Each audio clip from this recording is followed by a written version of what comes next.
Hello friends, welcome to my channel. आज की जो आपकी क्लास है वो है UP triple S C PET की, जिसमें आपकी सामान्य अध्ययन आपका कंप्लीट हो चुका है। भारतीय इतिहास, भारतीय राष्ट्रीय आंदोलन, भारत का भूगोल, विश्व का भूगोल और भारतीय संविधान और लोक प्रशासन, ये आपका कंप्लीट हो चुका है। अब जो आपका चल रहा था वो सामान्य विज्ञान चल रही थी, जिसमें आपकी एक क्लास हो चुकी है भौतिक विज्ञान की, तो वही आपकी चल रही थी। तो सबसे पहले आप हमारे चैनल को सब्सक्राइब कर लीजिए, और इससे पहले जो क्लासें हो चुकी हैं उसको देखने के लिए चैनल को सब्सक्राइब करके प्लेलिस्ट में जाके वहां से देख सकते हैं। ये सभी क्लासें आपकी UP triple S C PET के लिए इम्पोर्टेंट है। इसमें सभी आपके प्रीवियस ईयर क्वेश्चन है जो पिछली परीक्षाओं में यूपी ट्रिपल एस सी ने पूछे हैं। तो चलिए शुरू करते हैं अपनी क्लास। आज जो टॉपिक है वो है आपका प्रकाश। इसमें क्वेश्चन है, एक वस्तु को फोकल लंबाई 20 सेंटीमीटर के उत्तल लेंस के मुख्य अक्ष के लंबवत रखा गया है। लेंस से वस्तु की दूरी 30 सेंटीमीटर है। बनने वाली छवि की स्थिति ज्ञात कीजिए। तो ये 60 सेंटीमीटर बनेगी। सी ऑप्शन आपका करेक्ट है। नेक्स्ट क्वेश्चन है, निकट दृष्टि वाले लोगों द्वारा प्रयुक्त लेंस है, तो वो आपका अवतल है। निकट दृष्टि दोष इस रोग से ग्रसित व्यक्ति नजदीक की वस्तु देख लेता है परंतु दूर की वस्तु नहीं देख पाता। निकट दृष्टि दोष के निवारण के लिए अवतल लेंस का प्रयोग किया जाता है। निकट दृष्टि दोष होने का कारण आंख के लेंस की मोटाई का बढ़ जाना, जिससे लेंस की फोकस दूरी घट जाती है, लेंस की क्षमता बढ़ जाती है। नेक्स्ट क्वेश्चन है कि दूरदृष्टि का एक रोगी 40 सेंटीमीटर से निकट की वस्तुओं को साफ नहीं देख पाता। आंख को सामान बनाने के लिए आवश्यक लेंस होगा। तो ये जो लेंस होगा वो आपका 200/3 सेंटीमीटर फोकस दूरी का उत्तल लेंस होगा। सी ऑप्शन आपका करेक्ट है। नेक्स्ट क्वेश्चन है, किसी व्यक्ति का पूरा प्रतिबिंब देखने के लिए एक समतल दर्पण की न्यूनतम ऊंचाई होती है, तो वो आपकी व्यक्ति की ऊंचाई की आधी होती है। यदि कोई h ऊंचाई का व्यक्ति समतल दर्पण में अपना पूर्ण प्रतिबिंब देखना चाहता है तो समतल दर्पण की न्यूनतम ऊंचाई h/2 होनी चाहिए। बी ऑप्शन करेक्ट है। नेक्स्ट क्वेश्चन है, लाल गुलाब को जब एक नीले फिल्टर से देखा जाता है तो यह दिखाई पड़ता है, तब यह काला दिखाई पड़ता है। कोई वस्तु उस रंग की दिखाई देती है जिस रंग को वह उत्सर्जित करती है। यदि वस्तु सभी रंगों को अवशोषित कर लेती है तो वह काली दिखाई देती है। लाल गुलाब को जब एक नीले फिल्टर से देखा जाता है यह काला दिखाई देगा, क्योंकि लाल रंग फिल्टर में अवशोषित हो जाता है। लाल, हरा, नीला मुख्य रंग है जिनके मिश्रण द्वारा अन्य रंग प्राप्त किए जाते हैं। डी ऑप्शन करेक्ट है। नेक्स्ट क्वेश्चन है, पर्दे पर उत्तल लेंस द्वारा वस्तु की वास्तविक आकृति बनती है। यदि उत्तल लेंस के ऊपरी भाग को अपारदर्शी कागज से ढक दिया जाए तो छवि पर क्या प्रभाव पड़ेगा? तो छवि पर वस्तु की पूर्ण छवि प्राप्त होगी परंतु उसकी तीव्रता कम हो जाएगी। डी ऑप्शन आपका करेक्ट है। नेक्स्ट क्वेश्चन है, किस रंग के प्रकाश की तरंगदैर्घ्य सबसे कम होती है? तो बैंगनी की सबसे कम होती है। बी ऑप्शन करेक्ट है। और सबसे अधिक लाल रंग की होती है। नेक्स्ट क्वेश्चन है, निम्नलिखित में से किसमें सर्वाधिक ऊर्जा होती है? तो नीला प्रकाश, इसमें सर्वाधिक ऊर्जा होती है। बी ऑप्शन आपका करेक्ट है। नेक्स्ट क्वेश्चन है,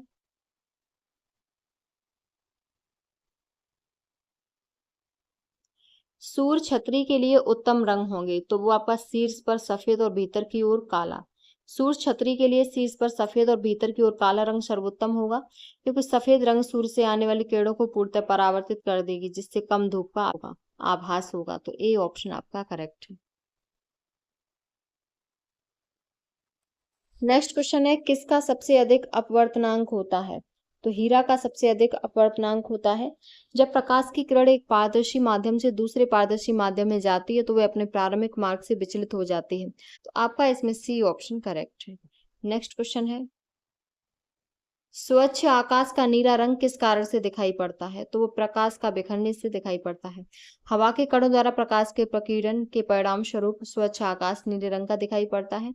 चूंकि प्रकीर्णन तरंग दैर्घ्य के व्युत्क्रमानुपाती होता है और बैंगनी एवं नीले रंग का तरंग दैर्घ्य कम होता है, अतः उनका प्रकीर्णन अधिक होगा। इसी कारण आकाश का रंग नीला दिखाई पड़ता है। तो आपका बी ऑप्शन करेक्ट है। नेक्स्ट क्वेश्चन है, आकाश का रंग नीला दिखाई देने का कारण है? तो वो आपका प्रकाश का प्रकीर्णन है। बी ऑप्शन करेक्ट है। नेक्स्ट क्वेश्चन है, निम्नलिखित में से प्रकाश का कौन सा रंग शून्य या वायु के अतिरिक्त एक माध्यम से सबसे तेज गमन करता है?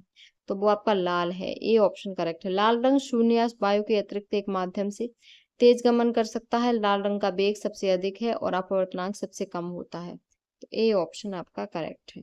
नेक्स्ट क्वेश्चन है, मोटर गाड़ियों में साइड की वस्तुओं को देखने के लिए प्रयुक्त दर्पण होता है। तो वो उत्तल दर्पण होता है। मोटर गाड़ियों में साइड की वस्तुओं को देखने के लिए उत्तल दर्पण का प्रयोग किया जाता है। इसके अलावा पढ़ने के लिए उत्तल दर्पण का प्रयोग किया जाता है। तो ए ऑप्शन करेक्ट है। नेक्स्ट क्वेश्चन है, समुद्र जल के नीला रंग का होने का क्या कारण है? नीला रंग होने का क्या कारण है? समुद्र के जल के नीला रंग का होने का कारण यह है कि जब सूर्य के प्रकाश की किरणें समुद्र पर गिरती हैं, विशेषकर उस जगह पर जहां इसका जल गहरा और स्वच्छ होता है, तो वहां से परावर्तित होने के बाद इस प्रकाश में मौजूद 7 रंगों में से केवल नीला रंग ही हमारी आंखों तक पहुंचता है। यही कारण है कि समुद्र हमें नीला दिखाई देता है। आपका इसमें जो ऑप्शन सही है वो आपका बी ऑप्शन करेक्ट है। नेक्स्ट क्वेश्चन है, प्रकाशीय सूक्ष्मदर्शी यानी लाइट माइक्रोस्कोपी में किसके लिए तेल निमज्जन का प्रयोग किया जाता है? तो वो आपका सूक्ष्मदर्शी की विभक्त शक्ति बढ़ाने के लिए। ए ऑप्शन आपका करेक्ट है। नेक्स्ट क्वेश्चन है, प्रकाश के पथ में एक वस्तु के आने पर छाया का निर्माण होता है। तो प्रकाश के पथ में एक अपारदर्शी वस्तु के आने पर छाया का निर्माण होता है। डी ऑप्शन आपका करेक्ट है। नेक्स्ट क्वेश्चन है,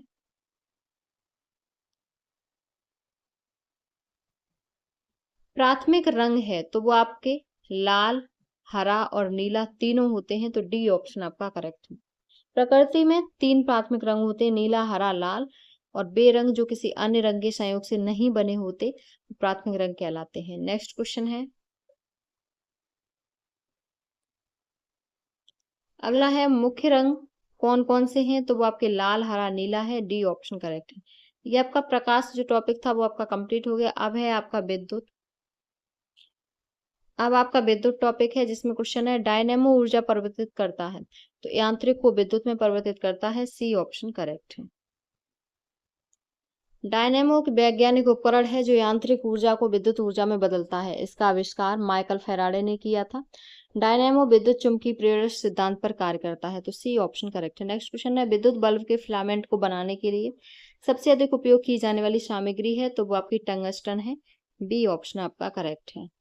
नेक्स्ट क्वेश्चन है, विद्युत प्रतिरोध को मापने के लिए निम्नलिखित किस उपकरण का इस्तेमाल किया जाता है? तो ओम मीटर का। ए ऑप्शन करेक्ट है। विद्युत प्रतिरोध को मापने के लिए ओम मीटर का उपयोग किया जाता है। कुछ अन्य मापक यंत्र निम्न हैं, वोल्ट मीटर का 2 बिंदुओं के बीच विभवांतर को, एमीटर का विद्युत धारा को मापने का यंत्र, गैल्वेनोमीटर का विद्युत परिपथ में विद्युत धारा की उपस्थिति बनाना। नेक्स्ट क्वेश्चन है, विद्युत वाहक बल को मापने के लिए निम्नलिखित में से किस उपकरण का इस्तेमाल किया जाता है? तो वो पोटेंशियोमीटर का किया जाता है। आपका सी ऑप्शन करेक्ट है। ईएमएफ इसका पूरा नाम है, इलेक्ट्रोमोटिव फोर्स विद्युत वाहक बल है। किसी परिपथ में 2 खुले टर्मिनलों के बीच इकाई आवेश को प्रभावित करने में किए गए कार्य की मात्रा को उन 2 बिंदुओं के बीच का विद्युत वाहक बल कहते हैं। इसका मात्रक वोल्ट होता है और विद्युत वाहक बल मापने के लिए पोटेंशियोमीटर उपकरण का उपयोग किया जाता है। सी ऑप्शन करेक्ट है। नेक्स्ट क्वेश्चन है, एसी को डीसी यानी प्रत्यावर्ती धारा को दिष्ट धारा में परिवर्तित करने के लिए निम्नलिखित में से किस उपकरण का उपयोग किया जाता है? तो ये रेक्टिफायर्स का उपयोग किया जाता है। डी ऑप्शन आपका करेक्ट है। एसी मतलब अल्टरनेटिव करंट और डीसी डायरेक्ट करंट। तो आपका इसमें जो ऑप्शन सही है वो डी ऑप्शन करेक्ट है। नेक्स्ट क्वेश्चन है, यदि समय में किसी चालक के किसी भी अनुप्रस्थ काट में शुद्ध आवेश क्यू प्रभावित होता है तो अनुप्रस्थ काट के माध्यम से प्रभावित धारा होगी। तो वो आपकी I is equal to q upon t होगी। सी ऑप्शन आपका करेक्ट है। नेक्स्ट क्वेश्चन है, 12V के विभवांतर वाले 2 बिंदुओं के बीच 5C के आवेश को स्थानांतरित करने में किए जाने वाले कार्य का मान कितना होगा? तो वो 60 जूल होगा। सी ऑप्शन आपका करेक्ट है। नेक्स्ट क्वेश्चन है, निम्नलिखित में से कौन सा उपकरण विद्युत ऊर्जा को यांत्रिक ऊर्जा में परिवर्तित करता है? तो वो आपका इलेक्ट्रिक मोटर है। विद्युत मोटर ऐसी युक्ति है जिसके द्वारा विद्युत ऊर्जा को यांत्रिक ऊर्जा में परिवर्तित किया जाता है। इसका उपयोग विद्युत पंखा, कपड़ा धोने की मशीन आदि में किया जाता है। विद्युत मोटर फैराडे के प्रेरक सिद्धांत पर आधारित है। तो ए ऑप्शन आपका करेक्ट है। नेक्स्ट क्वेश्चन है, परिवर्तक यानी ट्रांसफार्मर किस सिद्धांत पर कार्य करता है? तो ये विद्युत चुम्बकीय प्रेरण पर कार्य करता है। सी ऑप्शन करेक्ट है। परिवर्तक एक ऐसा यंत्र है जो विद्युत चुम्बकीय प्रेरण के सिद्धांत पर कार्य करता है। इसका प्रमुख कार्य प्रत्यावर्ती वोल्टेज को घटाने या बढ़ाने का होता है। मुख्यतः ट्रांसफार्मर दो प्रकार के होते हैं, अपचाई ट्रांसफार्मर और उच्चाई ट्रांसफार्मर। तो आपका इसमें जो ऑप्शन सही है वो सी ऑप्शन करेक्ट है। नेक्स्ट क्वेश्चन है, फ्यूज एक विद्युत परिपथ की सुरक्षा निम्नलिखित में से किससे करता है? तो अतिभारण से करता है। A option correct. विद्युत परिपथों की अतिभारण तथा लघुपथन से सुरक्षा के लिए विद्युत परिपथ में फ्यूज तार का प्रयोग होता है। फ्यूज तार का गलनांक बहुत कम होता है, इसे सदैव विद्युन्मय तार से जोड़ा जाता है। अच्छे फ्यूज तार टिन के साथ सस्ते फ्यूज तार टिन एवं सीसा मिश्र धातु के बने होते हैं। वर्तमान में फ्यूज तार के स्थान पर लघु परिपथ विच्छेदक का प्रयोग होता है। तो आपका इसमें ए ऑप्शन करेक्ट है, अतिभार। नेक्स्ट क्वेश्चन है, सर्किट में विद्युत की उपस्थिति का पता लगाने के लिए निम्नलिखित में से किस उपकरण का उपयोग किया जाता है? तो गैल्वेनोमीटर का उपयोग किया जाता है। अमीटर यह एक ऐसी युक्ति है जिसका उपयोग किसी विद्युत परिपथ में प्रभावित होने वाली धारा का मान ज्ञात करने के लिए किया जाता है। वोल्टमीटर का प्रयोग किसी विद्युत परिपथ के किन्हीं दो बिंदुओं के मध्य उत्पन्न विभवांतर को मापने के लिए किया जाता है। तो आपका इसमें डी ऑप्शन करेक्ट था, गैल्वेनोमीटर। नेक्स्ट क्वेश्चन है, निम्न में से कौन सी युक्ति विभिन्न उपकरणों को श्रेणी क्रम में जोड़ने के काम आती है? तो वो आपकी संयोजक तार है। बी ऑप्शन करेक्ट है। नेक्स्ट क्वेश्चन है, बिजली के बल्ब का फिलामेंट किसका बना होता है? तो ये टंगस्टन का बना होता है, क्योंकि इसका गलनांक उच्च होता है। टंगस्टन के ऑक्सीकरण को रोकने के लिए बल्ब के अंदर निर्वात कर दिया जाता है, अर्थात आर्गन या नाइट्रोजन भर दी जाती है। साधारण बल्ब विद्युत ऊर्जा का केवल 5 से 10% भाग ही प्रकाश में परिवर्तित कर पाता है। तो आपका सी ऑप्शन करेक्ट है। नेक्स्ट क्वेश्चन है, चालक के माध्यम से प्रभावित एक धारा होती है, तो वो विभवांतर के प्रच्छेद अनुपातिक। जर्मनी के वैज्ञानिक जॉर्ज साइमन ओम ने धारा और विभवांतर के बीच संबंध की खोज की थी, जिसे ओम का नियम कहते हैं। आपका इसमें ए ऑप्शन करेक्ट है। नेक्स्ट क्वेश्चन है, आवेशित की गई एक वस्तु द्वारा किसी अन्य आवेशित की गई वस्तु अथवा आवेशित न की गई वस्तु पर लगाए गए बल को क्या कहते हैं? तो विद्युत स्थैतिक बल कहते हैं। आवेशित की गई एक वस्तु द्वारा किसी अन्य आवेशित की गई वस्तु अथवा आवेशित न की गई वस्तु पर लगाए गए बल को विद्युत स्थैतिक बल कहते हैं। कूलॉम नियम विद्युत आवेशों के बीच लगने वाले स्थिर विद्युत बल के बारे में एक नियम है। दो बिंदु आवेशों के बीच लगने वाला स्थैतिक विद्युत का मान उन दोनों आवेशों के गुणनफल के समानुपाती होता है तथा उन आवेशों के बीच की दूरी के वर्ग के व्युत्क्रमानुपाती होता है। तो आपका इसमें डी ऑप्शन करेक्ट था, बी ऑप्शन करेक्ट था, विद्युत स्थैतिक बल। नेक्स्ट क्वेश्चन है,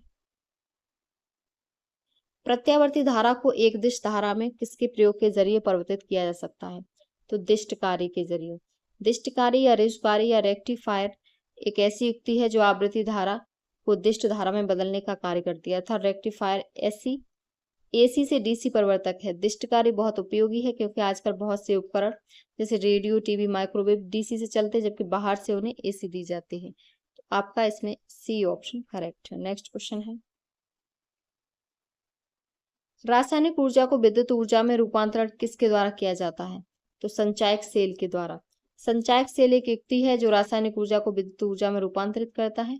सामान्य उपयोग में आने वाली बैटरियां सेल दो प्रकार की होती हैं, लेड अम्ल संचायक सेल और क्षारीय संचायक सेल। तो आपका इसमें डी ऑप्शन करेक्ट है। नेक्स्ट क्वेश्चन है,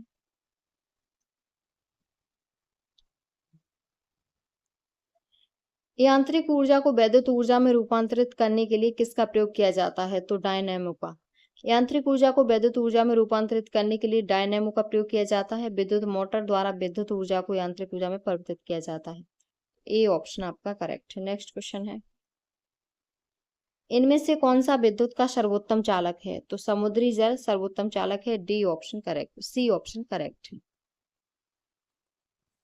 समुद्री जल साधारण जल, उबला हुआ जल, आश्वित जल में से सर्वोत्तम चालक है। समुद्री जल में विभिन्न प्रकार के लवण घुले रहते हैं जो विद्युत प्रभावित करने पर धनायन और ऋणायन में टूटकर विद्युत के प्रभाव में मदद करते हैं। तो आपका इसमें सी ऑप्शन करेक्ट था, समुद्री जल। नेक्स्ट क्वेश्चन है, किसी बस की चाल बढ़ने पर ही रोशनी का बढ़ना यह किस स्थिति को दर्शाता है? तो ये कमजोर बैटरी को दर्शाता है। ए ऑप्शन आपका करेक्ट है।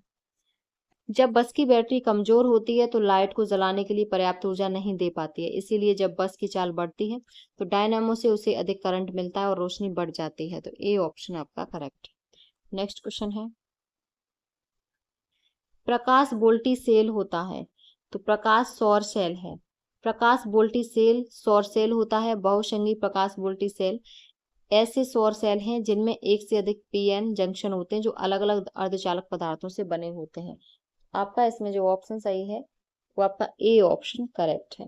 नेक्स्ट क्वेश्चन है, नेक्स्ट है कि क्या एक निष्क्रिय दो टर्मिनल का विद्युत घटक है जो सर्किट तत्व के रूप में विद्युत प्रतिरोध लागू करता है? तो प्रतिरोधक एक निष्क्रिय दो टर्मिनल का विद्युत घटक है जो सर्किट तत्व के रूप में विद्युत प्रतिरोध लागू करता है। ए ऑप्शन आपका करेक्ट है। नेक्स्ट क्वेश्चन है, एक साधारण उपकरण है जिसका उपयोग इलेक्ट्रिक सर्किट को वियोजित करने या इसे पूरा करने के लिए किया जाता है, तो वो आपका स्विच है। स्विच या कुंजी उस यांत्रिक युक्ति को कहते हैं जो किसी विद्युत परिपथ को इच्छा अनुसार जोड़ने या विलग करने के काम आती है। तो आपका इसमें डी ऑप्शन करेक्ट है। नेक्स्ट क्वेश्चन है, पावर स्ट्रिप क्या है? तो पावर स्ट्रिप यह एक विद्युत उपकरण है जिसका उपयोग वाल्व आउटलेट की क्षमता को विस्तारित करने के लिए किया जा सकता है जो उपकरणों को समायोजित कर सकता है। तो ए ऑप्शन करेक्ट है। नेक्स्ट क्वेश्चन है, निम्नलिखित कौन सा पदार्थ बिजली का कुचालक है परंतु ताप का सुचालक है? तो वो अभ्रक है। अभ्रक पदार्थ बिजली का कुचालक है परंतु ताप का सुचालक है। कुचालक में विद्युत धारा का प्रभाव नहीं होता। इनकी विद्युत चालकता 10⁻⁻10 से 10⁻⁻22 ओम की पावर -1 और सेंटीमीटर की पावर -140 की होती है। आपका डी ऑप्शन करेक्ट है। नेक्स्ट क्वेश्चन है, अगला जो टॉपिक है वो है चुंबकत्व। चुंबकत्व में एक क्वेश्चन है कि विद्युत चुंबक किससे तैयार होता है? तो ये नरम लोहा से होता है। नरम लोहा से विद्युत चुंबक तैयार किया जाता है। लोहे से बने चुंबक अस्थायी तथा इस्पात से बने चुंबक स्थायी होते हैं। लोहे से बने चुंबक अस्थायी तथा इस्पात से बने चुंबक स्थायी होते हैं। तो ए ऑप्शन करेक्ट है। नेक्स्ट क्वेश्चन है, इलेक्ट्रॉनिक्स। अगला टॉपिक है इलेक्ट्रॉनिक्स। इसमें क्वेश्चन है, इलेक्ट्रॉनिक संचार प्रणाली की 3 बुनियादी इकाइयां कौन सी हैं? तो ट्रांसमीटर, ट्रांसमिशन चैनल और रिसीवर है। आपका इसमें ए ऑप्शन करेक्ट है। ये तीनों क्या होती हैं? तो ट्रांसमीटर यानी प्रेषित तो इलेक्ट्रॉनिक युक्ति है जो एंटीना की मदद से रेडियो तरंगों को उत्पन्न करता है। दूसरा है ट्रांसमिशन चैनल, ये जिन माध्यमों द्वारा रेडियो तरंगों को प्रेषित किया जाता है। और रिसीवर रेडियो तरंगों को ग्रहण करने वाली युक्ति है। अगला क्वेश्चन है, इलेक्ट्रॉनिक संचार प्रणालियों में शोर निम्नलिखित में से किसे संदर्भित करता है? ए ऑप्शन करेक्ट है। अवांछित सिग्नल्स को संदेश सिग्नल्स के प्रसारण और प्रसंस्करण में बाधा डालते हैं। तो ए ऑप्शन आपका करेक्ट है। अब है आपकी आधुनिक भौतिकी, जिसमें है क्वेश्चन कि भूतापी पूर्वक्षण यानी जियोथर्मल प्रोस्पेक्टिंग में हाल ही में के दशकों में निम्नलिखित में से किस प्रकार के साउंडिंग का विस्तृत प्रयोग किया गया है? तो ये स्क्लमबर्गर साउंडिंग का प्रयोग किया गया है। आपका डी ऑप्शन करेक्ट है। नेक्स्ट क्वेश्चन है, 1980 के अंतिम वर्षों से भूतापी अन्वेषण में प्रयुक्त विकसित तथा संशोधित प्रतिरोधक उपायों में हाल ही में निम्नलिखित में से किस विकल्प को शामिल किया गया है? तो टीईएम साउंडिंग को शामिल किया गया है। आपका इसमें बी ऑप्शन करेक्ट है। नेक्स्ट क्वेश्चन है, नेक्स्ट है कि सापेक्षता का सिद्धांत यानी थ्योरी ऑफ रिलेटिविटी इनमें से किसके द्वारा प्रतिपादित किया गया था? तो ये अल्बर्ट आइंस्टीन द्वारा प्रतिपादित किया गया था। B option correct. 1905 ईस्वी में अल्बर्ट आइंस्टीन ने द्रव्यमान एवं ऊर्जा के बीच एक संबंध स्थापित किया जिसे आपेक्षिकता का सिद्धांत कहा जाता है, जिसके अनुसार द्रव्यमान एवं ऊर्जा से संबंधित है तथा प्रत्येक पदार्थ में उसके द्रव्यमान के कारण भी ऊर्जा होती है। तो बी ऑप्शन करेक्ट है। नेक्स्ट क्वेश्चन है, अल्बर्ट आइंस्टीन को किसके लिए नोबेल पुरस्कार से सम्मानित किया गया था? तो ये फोटो इलेक्ट्रिक प्रभाव के लिए सम्मानित किया गया था। आपका ए ऑप्शन करेक्ट है। नेक्स्ट क्वेश्चन है, निम्नलिखित में से किस वैज्ञानिक ने आपेक्षिकता सिद्धांत प्रस्तुत किया था? तो ये अल्बर्ट आइंस्टीन ने किया था। सामान्य आपेक्षिकता सिद्धांत या सामान्य सापेक्षिकता सिद्धांत, जिसे अंग्रेजी में जनरल थ्योरी ऑफ रिलेटिविटी कहते हैं, इसका प्रतिपादन अल्बर्ट आइंस्टीन ने किया था। थ्योरी ऑफ रिलेटिविटी शब्द का प्रयोग सर्वप्रथम 1906 ईस्वी में मैक्स प्लांक ने किया था, जबकि प्रकाश विद्युत प्रभाव की विस्तृत व्याख्या आइंस्टीन तथा मिलिकन ने किया था, जिन्हें बाद में नोबेल पुरस्कार से भी सम्मानित किया गया। इन्होंने बताया कि विद्युत चुम्बकीय तरंगें छोटे छोटे कणों से बनी होती हैं, जिसे फोटोन कहते हैं। तो आपका इसमें डी ऑप्शन करेक्ट है। नेक्स्ट क्वेश्चन है, न्यूक्लियर बम बनाने के लिए निम्न में से किसका उपयोग किया जाता है? तो यूरेनियम का उपयोग किया जाता है। न्यूक्लियर बम बनाने के लिए रेडियो सक्रिय पदार्थ यूरेनियम का प्रयोग किया जाता है। जब इन विस्फोटक पदार्थों का न्यूट्रॉनों की बमबारी की जाती है तो यूरेनियम का नाभिकीय विखंडन होता है, जिससे ऊर्जा उत्पन्न होती है। थोरियम एक ऐसा विखंडनीय पदार्थ है जो भारत में प्रचुर मात्रा में उपलब्ध है। थोरियम केरल, झारखंड, तमिलनाडु, आंध्र प्रदेश तथा राजस्थान में पाया जाता है। भारत में थोरियम का भंडार 4.5 लाख टन है। तो आपका बी ऑप्शन करेक्ट है, यूरेनियम। नेक्स्ट क्वेश्चन है,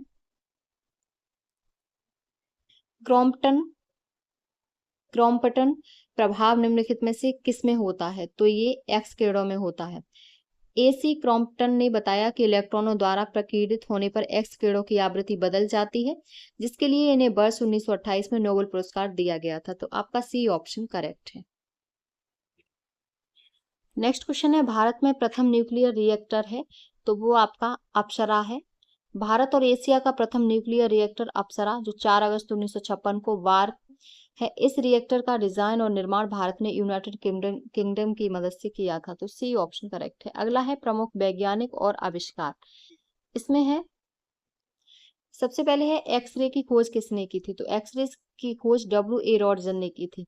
एक्सरे की खोज जर्मनी के भौतिक शास्त्री विल्हेम कॉनराड रॉन्टजन ने सन 1895 में की थी। एक्सरे का उपयोग टूटी हुई हड्डी की तस्वीर लेने में, रेडिएशन थेरेपी में तथा हवाई अड्डों की सुरक्षा आदि में किया जाता है।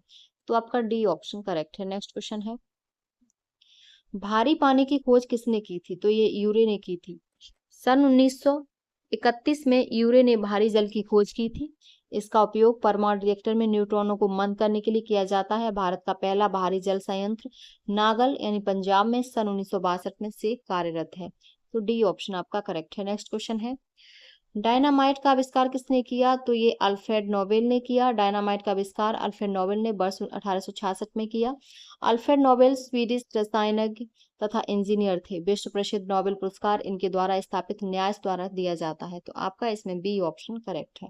नेक्स्ट क्वेश्चन है, अल्फ्रेड नोबेल ने किसका आविष्कार किया? तो डायनामाइट का आविष्कार किया। अगला है, डायनेमो की खोज किसने की? तो माइकल फेराडे ने डायनेमो की खोज की।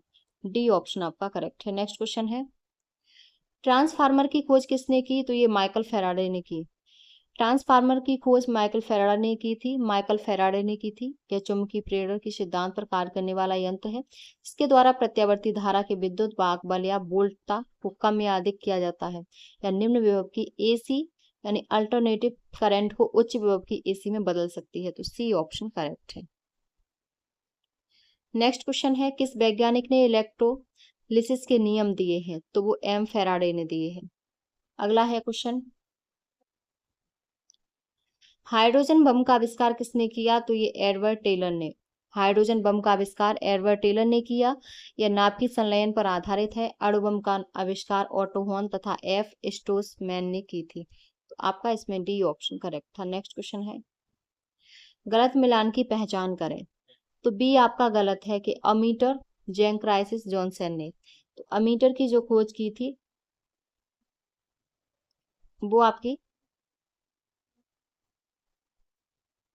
बी आपका गलत है। आविष्कार और खोजकर्ता तो आपकी लेविस एयरसन वाटरमैन ने, इसकी फाउंटेन पेन ने, इवान गोलिस्ता टोरिशेली बैरोमीटर की, एम एन रेनोल्ड ने एनिमेशन की, जैकेरियस जेनसन ने संयुक्त सूक्ष्मदर्शी की, जेएल बेयर ने टेलीविजन की, थॉमस अल्वा एडिसन ने ग्रामोफोन की, ग्राहम बेल ने टेलीफोन और माइकल फेराडे ने ट्रांसफार्मर की खोज की थी। नेक्स्ट क्वेश्चन है, अगला है सही मिलान की पहचान करें। तो ये आपके सही है, जिसमें सबसे पहले एक तरफ है आविष्कार और दूसरी तरफ है खोजकर्ता। माइक्रोवेव ओवन की पर्सी स्पेंसर ने, ट्रांसफार्मर की माइकल फेराडा ने, बैटरी की एलेसैंड्रो बोल्टा ने, बर्नियर कैलिपर की पियरे बर्नियर ने, डायनेमो की माइकल फेराडा ने, डीजल इंजन की रूडोल्फ डीजल ने, कंप्यूटर की चार्ल्स बेबेज ने, इलेक्ट्रॉन सूक्ष्मदर्शी की नाल एवं रश्का ने, थर्मोमीटर की डैनियल गैब्रियल फारेनहाइट ने, अगला है रिवॉल्वर की सैमुअल कोल्ट ने, और थर्मस फ्लास्क की डेवोर ने की थी। नेक्स्ट क्वेश्चन है, निम्नलिखित में से कौन सी प्रक्रिया प्राकृतिक जल विज्ञान अथवा जल चक्र का भाग नहीं है? तो वो आपका विस्तरण नहीं है। विस्तरण प्राकृतिक जल विज्ञान अथवा जल चक्र का भाग नहीं है। विस्तरण उस प्रक्रिया को कहते हैं जिसमें दो या दो से अधिक पदार्थ स्वतः एक दूसरे से मिलकर समांग मिश्रण बनाते हैं। विस्तरण एक अपरिवर्तनीय क्रिया है जिसमें पदार्थों के स्वाभाविक बहाव से सांद्रण का अंतर कम होता रहता है। तो आपका बी ऑप्शन करेक्ट है। नेक्स्ट क्वेश्चन है, जीवाणु के निराकरण के लिए जिस प्रकाश किरण का परख नली के अंदर वैकृत प्रयोगशाला में प्रयुक्त किया जाता है उसका नाम क्या है? उसका नाम परावैंगनी विकिरण है। परावैंगनी किरणों की खोज रिटन ने किया था। इनका उपयोग सिकाई करने, प्रकाश वैद्युत प्रभाव को उत्पन्न करके बैक्टीरिया को नष्ट करने में किया जाता है। तो डी ऑप्शन आपका करेक्ट है। नेक्स्ट क्वेश्चन है, निम्नलिखित में से कौन सा विकल्प क्लास सेकंड लीवर का उदाहरण है? तो वो आपका व्हील बैरो। उत्तेलक एक सीधी या टेढ़ी दृढ़ छड़ होती है जो किसी निश्चित बिंदु के चारों ओर स्वतंत्रता पूर्वक घूम सकती है। उत्तोलक में 3 बिंदु होते हैं, आलम, पहला होता है आलम, दूसरा आयाम और तीसरा भार। नेक्स्ट क्वेश्चन है, इलेक्ट्रॉनों की तरंग प्रकृति को प्रायोगिक रूप से पहली बार किसके द्वारा सिद्ध किया गया था? तो ये डेविसन और जर्मर प्रयोग द्वारा सिद्ध किया गया था। सी ऑप्शन आपका करेक्ट है। नेक्स्ट क्वेश्चन है, कण बोसोन नाम का संबंध किस नाम से है? तो कण बोसोन नाम भारतीय वैज्ञानिक सत्येंद्रनाथ बोस के नाम पर रखा गया। सत्येंद्रनाथ बोस 1894 से 1974 प्रसिद्ध गणितज्ञ तथा भौतिकी शास्त्री थे। नेक्स्ट क्वेश्चन है, टेप रिकॉर्डर में टेप की चाल कितनी होती है? तो ये 4.76 सेंटीमीटर प्रति सेकंड होती है। आपका डी ऑप्शन करेक्ट है। नेक्स्ट क्वेश्चन है, निम्न में विद्युत उत्पादन करने में सर्वाधिक हिस्सा किसका है? तो ये ताप विद्युत का है। विद्युत उत्पादन में ताप विद्युत का सर्वाधिक हिस्सा है। कुल विद्युत उत्पादन का 63.2% हिस्सा ताप विद्युत द्वारा उत्पादित किया जाता है। जल विद्युत तथा परमाणु ऊर्जा। नेक्स्ट क्वेश्चन है, अगला है, स्टीयरिंग में फ्री प्ले किस कारण आती है? तो ये स्टीयरिंग में ढीले होने के कारण आती है। ए ऑप्शन आपका करेक्ट।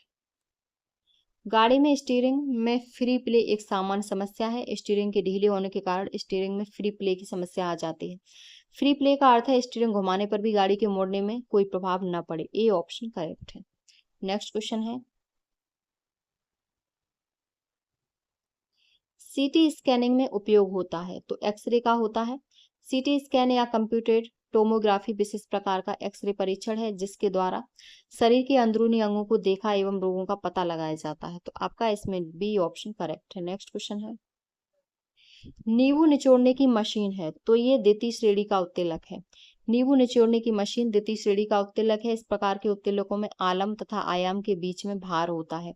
इनका यांत्रिक लाभ सदैव 1 से अधिक होता है। तो आपका बी ऑप्शन करेक्ट है, ये द्वितीय श्रेणी का उत्तेलक है। नेक्स्ट क्वेश्चन है और आज की क्लास का आपका लास्ट क्वेश्चन है और भौतिक विज्ञान का आपका लास्ट क्वेश्चन है कि स्टीफन हॉकिंग है एक वैज्ञानिक है। स्टीफन हॉकिंग ब्रिटेन के वैज्ञानिक थे। इनको ब्लैक होल और बिग बैंग थ्योरी को समझने में महत्वपूर्ण भूमिका निभाने के लिए अमेरिका का सर्वोच्च नागरिक सम्मान दिया गया। स्टीफन हॉकिंग की प्रसिद्ध पुस्तक a brief history of time from the big bang to black holes है। तो आपका बी ऑप्शन करेक्ट है। ये क्वेश्चन आपके कंप्लीट हो गए भौतिक विज्ञान से, जितने भी आपके यूपी ट्रिपल एससी में अभी तक पूछे हुए हैं। ये सभी क्वेश्चन आपकी, ये सभी क्लासें आपकी इंपॉर्टेंट है यूपी ट्रिपल एससी पैट के लिए।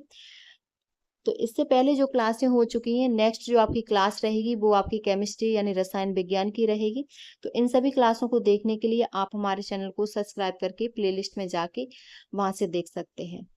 ये सभी क्लासें इससे पहले आपकी सामान्य अध्ययन आपका कंप्लीट हो चुका है, जिसमें आपका भारतीय इतिहास, भारतीय राष्ट्रीय आंदोलन, भारत का भूगोल, विश्व का भूगोल और आपकी भारतीय संविधान और लोक प्रशासन और आपकी सामान्य विज्ञान में आपका भौतिकी विज्ञान ये आपका कंप्लीट हो चुका है।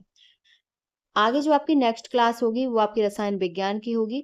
तो और अन्य क्लासें भी हमारे चैनल पर रेगुलर चल रही हैं, करंट अफेयर्स की क्लास रेगुलर चल रही है। तो इन सभी क्लासों को देखने के लिए आप प्लेलिस्ट में जाके वहां से सभी क्लासें आपको मिल जाएंगी। तो अगर आपको हमारी क्लास अच्छी लगी हो तो प्लीज़ चैनल को like, subscribe, share and comment करें।